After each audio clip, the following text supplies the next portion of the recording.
I wasn't looking for proof of coordinated destruction when I found the Peshtigo fire. October 8th, 1871 to be exact, when an entire town burned so completely that it was almost erased from history. Not just burned, not just destroyed, annihilated. The fire killed more people than the Great Chicago Fire. It consumed more land than any fire in American history. It created its own weather system, a fire tornado that witnesses described as a column of flame, reaching into the sky. And here's what they don't tell you. It wasn't alone. On the exact same night, Chicago burned. Holland, Michigan burned. Manistee, Michigan burned. Multiple catastrophic fires, hundreds of miles apart, igniting simultaneously. The official explanation: dry conditions, coincidence, an unlucky convergence of separate events. Most people stopped there. But the deeper I went into eyewitness accounts, the clean explanation cracked. This wasn't just fire. This was something else. Here's the official version. Wisconsin, in 1871, was experiencing drought conditions. Small fires smoldered for weeks around Peshtigo. On October 8th, wind turned them into an inferno that killed roughly 1,200 to 2,500. Dry weather plus wind plus existing fires equals disaster. Natural, tragic, but explicable, except the fire didn't spread from the ground. Survivors described fire falling from the sky before the ground blaze reached them. The fire came from above before it reached the trees. Reverend Pernin wrote that the sky itself burned, balls of flame descending and striking buildings before the main fire arrived. He wrote that the air itself was burning. And here's the strangest part. The fire was so hot that it melted metal. Not just softened it, melted it. Iron tools fused into lumps. Copper coins melted in people's pockets. Sand turned to glass. These aren't temperatures you get from burning wood. These aren't temperatures you get from a forest fire, even a catastrophic one. This is something else. Something that requires heat intense enough to fundamentally alter matter. So why logging fires? Why that explanation specifically? And why, when I started pulling on this thread, did I find that October 8th, 1871, sits at the center of a pattern that spans continents? Here's where it gets impossible to ignore. October 8th, 1871. Not just Peshtigo, not just Chicago. Holland, Michigan consumed. Manistee, Michigan destroyed. Port Huron, Michigan burning. Door County, Wisconsin, ablaze. Multiple towns across Wisconsin gone. All on the same night. All within the same 6-hour window. The official explanation collapses here because weather doesn't work this way. Dry conditions don't create simultaneous ignition across hundreds of miles. Wind doesn't coordinate. Even if every region was in drought and small fires were smoldering everywhere, simultaneous catastrophic ignition across hundreds of miles suggests something central, something directed. But that's not what you'll find in the history books. Instead, you'll find the Great Chicago Fire, the cow, the lantern, Mrs. O'Leary's barn, a simple story, a single cause, a tragedy that makes sense. And Peshtigo becomes a footnote, overshadowed by Chicago, despite being deadlier and more destructive by every metric. Peshtigo burned a larger area. Peshtigo was more destructive by every measurable metric. So why does Chicago dominate the historical narrative? Why was Peshtigo allowed to fade? And why did I find that 1871, this specific year, this specific night, marks a turning point in something much larger? Watch what happens in the architectural timeline. 1871. The Chicago fire destroys the city center. Within 2 years, reconstruction begins. but not reconstruction of what was there. Something else. Suddenly, Chicago is building with steel, with new techniques, with designs that mirror buildings appearing simultaneously in San Francisco, in St. Petersburg, in Melbourne. 1873, Vienna's World's Fair showcases new architectural styles that look suspiciously ancient. 1876, Philadelphia's Centennial Exhibition features buildings that witnesses describe as impossibly grand for structures supposedly built in months. 1889, Paris builds the Eiffel Tower. 1893, Chicago hosts the Columbian Exposition, the White City, a full neoclassical metropolis assembled in 2 years. Officially, it's just progress. Industrial ambition made visible. American ambition rising from the ashes. But what if it's not building? What if it's reclaiming? What if the fire didn't just destroy Chicago? What if it cleared the evidence? Notice the pattern. Fire wipes a city clean. Reconstruction happens with suspicious speed. The new buildings share architectural DNA with structures worldwide. No adequate construction documentation exists. No photographs of the building process. No records of the labor force is required. What we have instead are completion photos, dedication ceremonies, official narratives, and a curious consistency. These buildings represent the triumph of this new nation, built by American hands with American ingenuity, completed despite all obstacles. The pattern suggests something else. Not construction, inheritance with a reset. Here's what the witnesses actually reported from Peshtigo, and this is where it gets strange. The fire had sounds, not the crackling of burning wood, not the roar of wind-fed flames. Multiple survivors describe a sound like thunder, like explosions, like something detonating in the atmosphere above them. The fire had smells, not smoke, not burning pine. Witnesses describe a chemical odor, a sulfurous quality, something that made people sick before the flames arrived. The fire had effects that defied normal combustion. Animals that should have fled stood paralyzed. People described feeling electric shocks. Metal objects became magnetized. Compasses spun wildly, and the fire's behavior was impossible. It jumped the Peshtigo River, a natural fire break over 200 feet wide. It jumped it in multiple places simultaneously. Fire doesn't do this. Wind-driven embers don't do this. This is targeted. This is coordinated. This is controlled. Pernin also describes impacts that felt targeted. Fireballs hitting specific structures, not random ember spread. And then there's the most disturbing detail.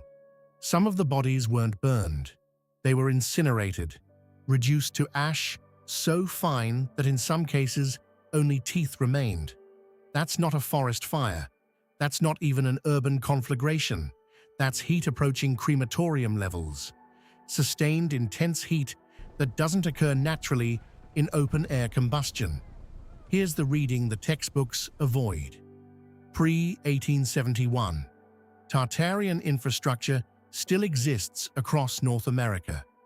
Empty buildings, abandoned cities, classical architecture that predates official settlement. The infrastructure is there, but the attribution is unclear. Who built these structures? The official answer is evolving. Sometimes it's native mound builders, sometimes early colonists, sometimes simply undocumented. October 8, 1871. Coordinated destruction. Not random fires, not coincidental ignitions. Simultaneous atmospheric events across multiple sites. Peshtigo, Chicago, Holland, Manistee, Port Huron, Door County. All on the same night. All within hours of each other. The destruction is so complete that in many cases, no evidence of what existed before remains. 1874, 151 to 1893. the reconstruction period, but not rebuilding what was there. Building new structures that match a global pattern. The world's fairs begin. Convenient showcases of new architecture that looks remarkably ancient. The Beaux-Arts movement spreads. Neoclassical design becomes standard. And crucially, the narrative solidifies. These are American buildings, American achievement, American progress. The architectural inheritance becomes American construction. The Tartarian remnants become American triumphs, and the fires just unfortunate disasters. Tragic setbacks that American ingenuity overcame. Nothing more. Here's where it gets truly strange. In 1871, a comet was visible in the sky, Biela's comet. It had been observed breaking apart during previous passes. Astronomers were tracking debris in Earth's path, and on October 8, 1871, Earth passed through the projected debris field. Reports across the Midwest and Canada mention meteors, fireballs, and strange light. People reported seeing meteors, fireballs in the sky, objects falling, strange lights, atmospheric disturbances. The official explanation ignores this completely, treats the comet as coincidental, treats the multiple meteor sightings as unrelated to the fires. But some researchers, those willing to question the narrative, have proposed something else. What if the fires weren't started on the ground? What if comet fragments entered the atmosphere?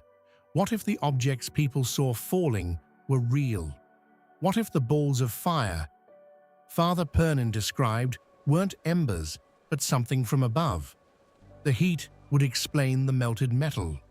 The simultaneous ignitions would explain the coordination.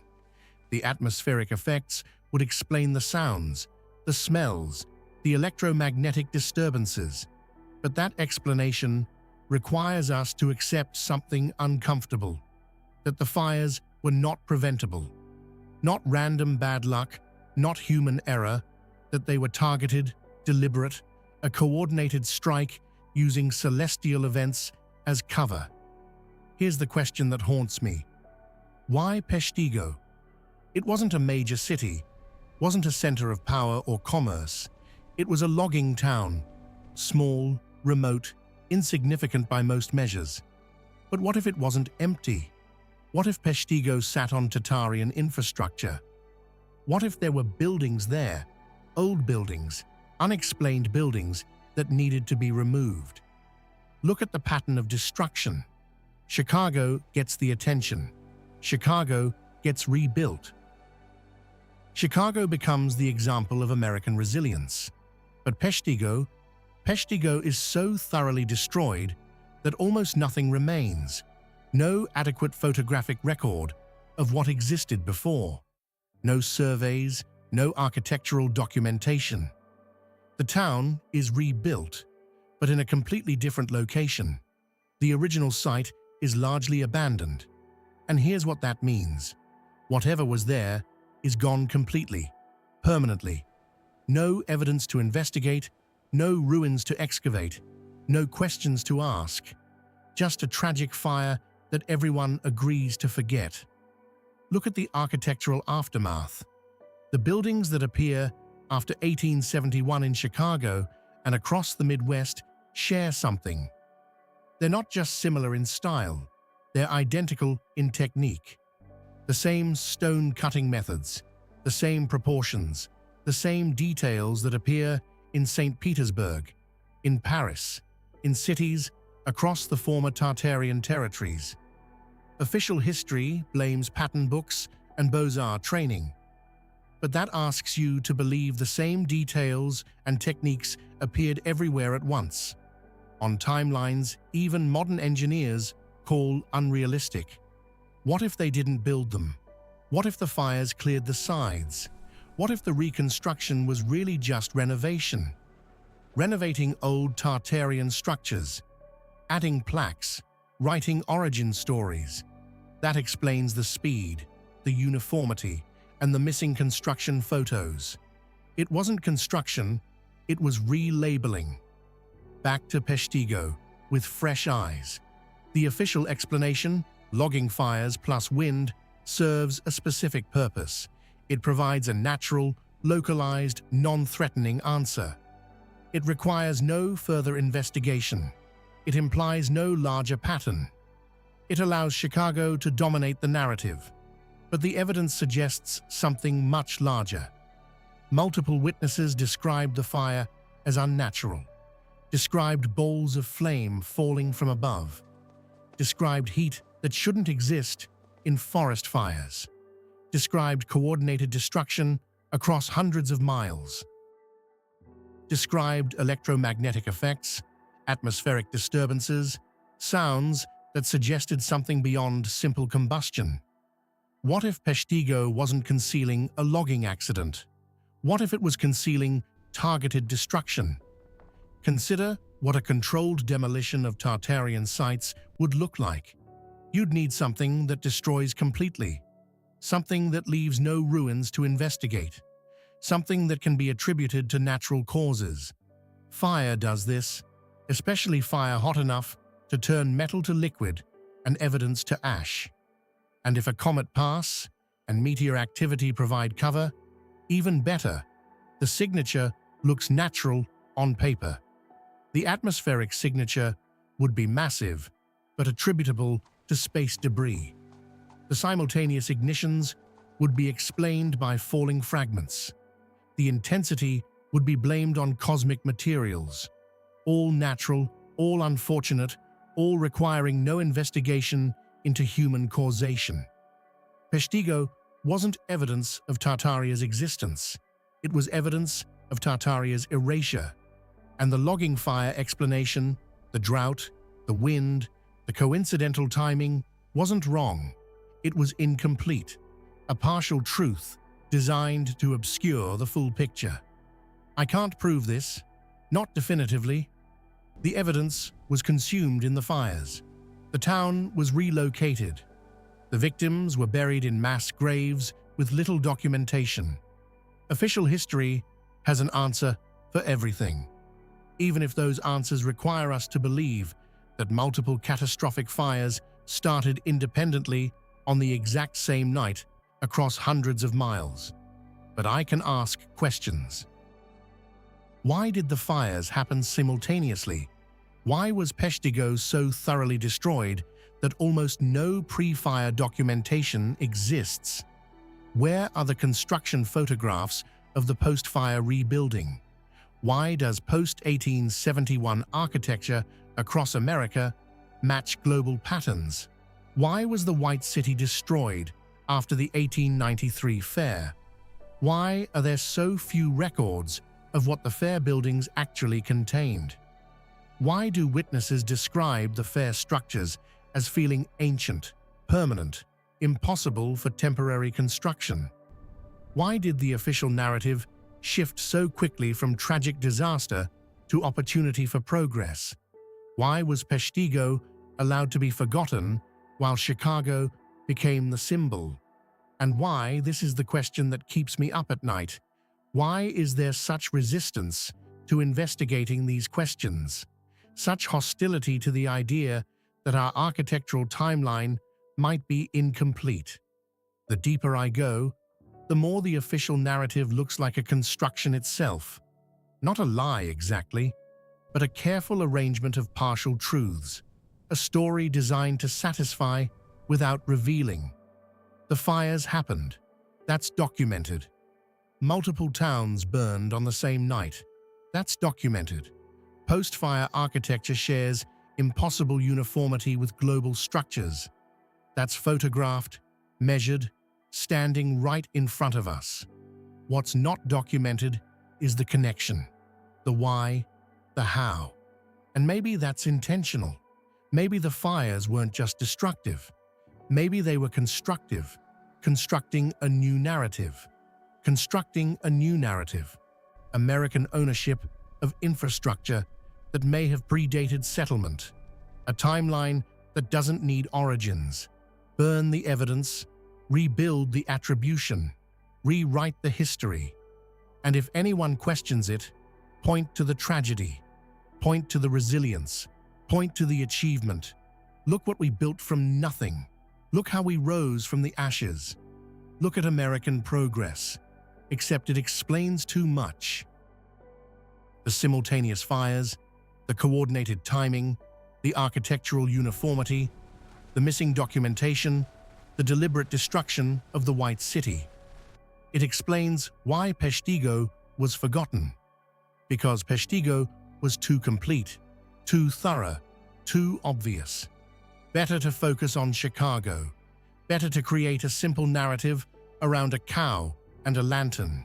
Better to let the more uncomfortable destruction fade from memory. Here's the strangest part.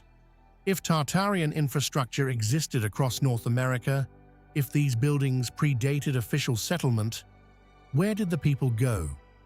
Not gradually, not through documented conquest or migration, but abruptly, completely. The architecture remains, but the builders are gone. The techniques are present, but the knowledge is absent. The patterns persist, but the attribution has changed. And here's what that requires. A population capable of continent-scale classical builds would have to vanish or be displaced, and its record erased.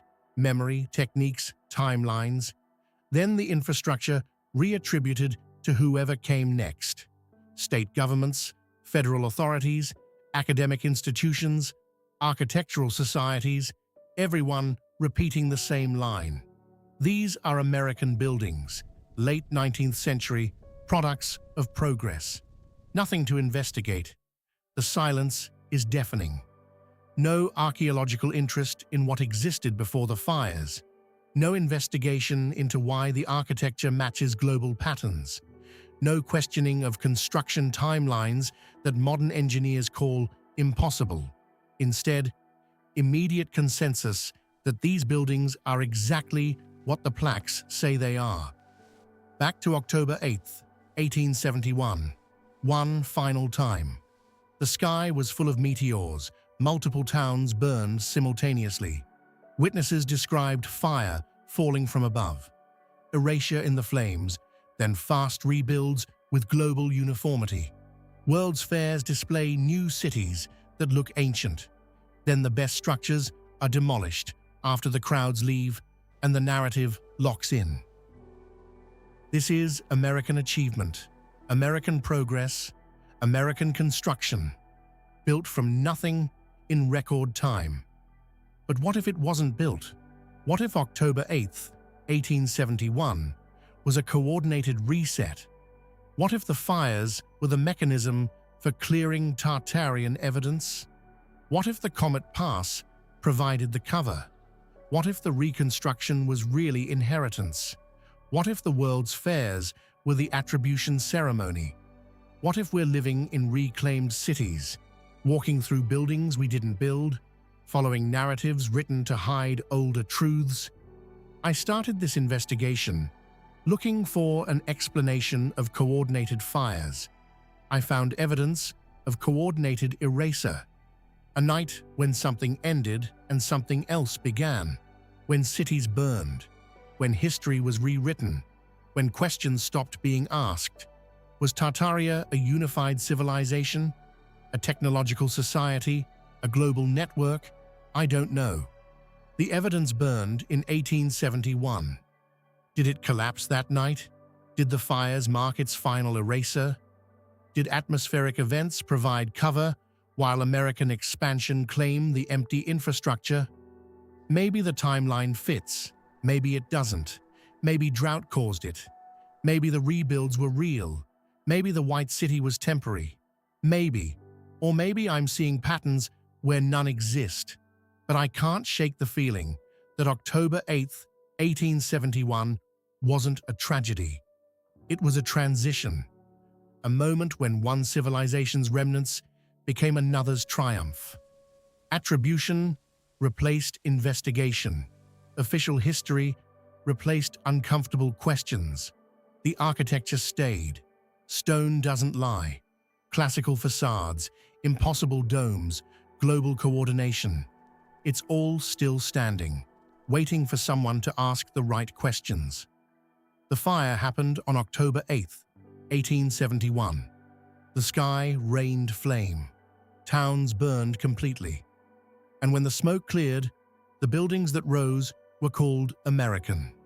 If you've noticed the impossible timelines and the wrongness in the official story, you're not alone. Leave a comment. Share your city's architecture. This investigation is just beginning, because somewhere in the flames and silence, there's a truth we weren't supposed to find. And truth doesn't stay buried forever. It just waits for the right questions. What are we not being told about October 8th, 1871? What happened to Tartaria? And who benefits from our forgetting? If you've seen these same patterns in your city, name the place in the comments, just to map it quietly. If you want the next chapter, subscribe now. Leave your best clue below. What felt off? I'll see you in the next file. Until then, stay alert right now.